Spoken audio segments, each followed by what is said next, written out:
Okay, so I'm a bus operator here in Sacramento, California, but let's take a journey to Long Beach, California. They are going to talk about night busing. Yeah, you can see right here, ride the bus basics, how to hail the bus at night. Night busing. That's what she said.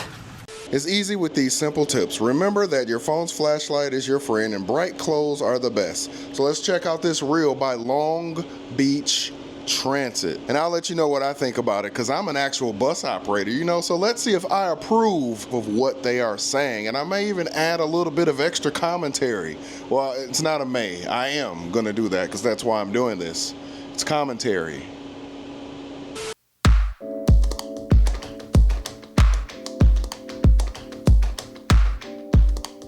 Yeah, I totally agree. When walking towards your stop, face oncoming traffic. The oncoming traffic that you're really trying to face is me, the bus driver, the person operating the bus. Body language is really important when it comes to the bus stop. Yes, it is absolutely a bus operator's responsibility to scan the bus stop and see if passengers are there waiting. However, there are times when a person is near a bus stop, but their back is turned and they're walking away, or their back is turned and they're looking down at a phone.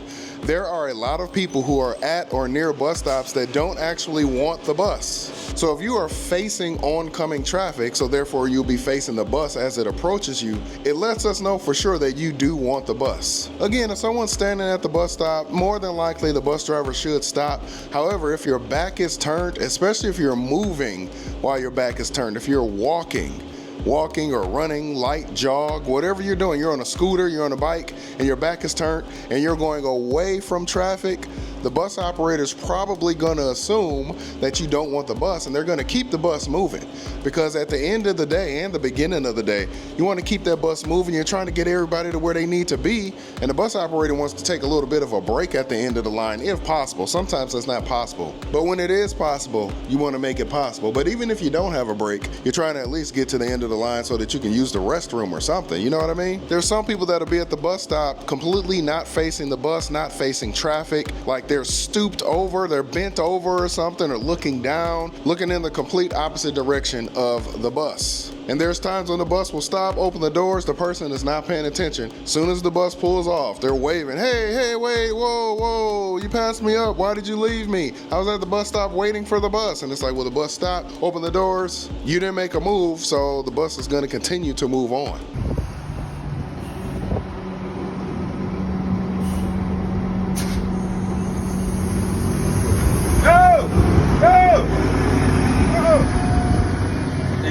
That's how a lot of y'all get left at the bus stop. Y'all be on the phones doing all this, turn a little bit, pull up, don't see me. Then I pull off, now y'all mad at me. A lot of y'all get left like that. So as you can see, the next tip is to wear light-colored, bright, or reflective clothing.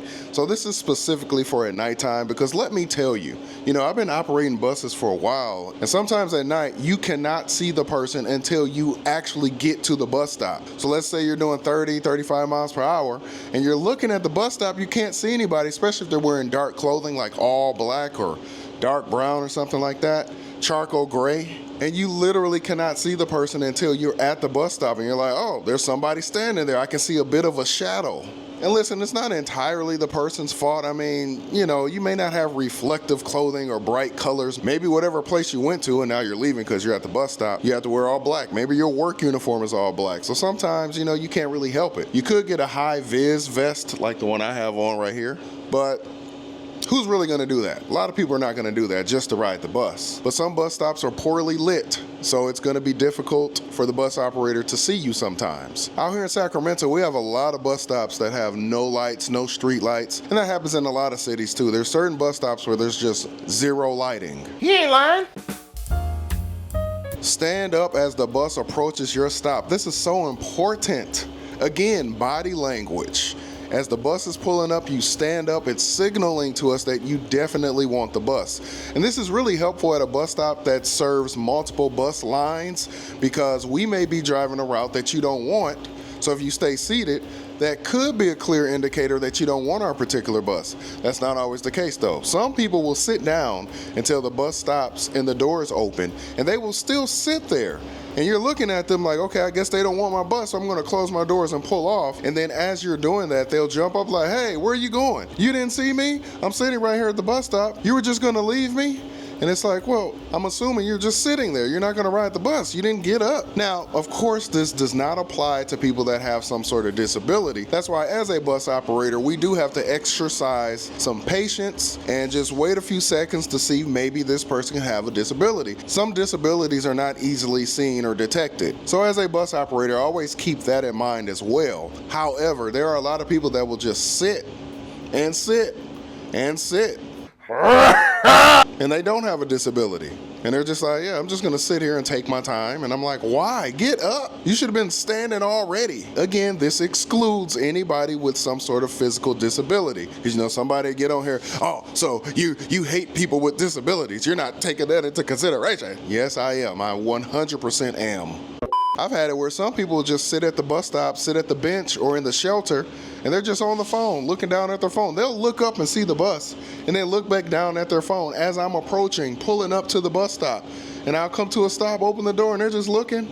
They'll look up at me, look back down at the phone. I guess they're finishing up a text, sending a text or something.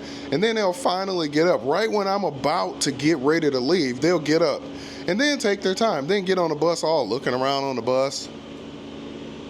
I'm like, if you don't just pay your fare and then look around, we're trying to get going.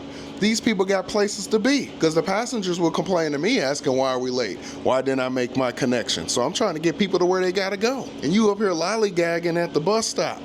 So yes, it's really important to stand up as the bus is approaching, gather your belongings, get your bus fare ready, pull up the app on your phone. If you have an app, you know, a lot of transit systems have apps where you can pay for your bus fare, or if you have some sort of tap card. Here in Sacramento, we have what's called the Connect card, and a lot of transit systems have some sort of card in which you just tap it and go. So yeah, using a light to signal us is a great idea, because a lot of transit systems don't have like lighting at the bus stops at night. Some people even have like flashlights, but let me tell you, if you have a flashlight or some sort of really bright LED light, try not to flash it right at us. You know what I mean? Like some people are flashing it in our face as we're pulling up. Like they're like, yeah, you see me? Do not point it directly at the bus driver. Just kind of wave it in the air and wave it like you just don't care. That was good, right? That was a good joke. Yeah. No! No!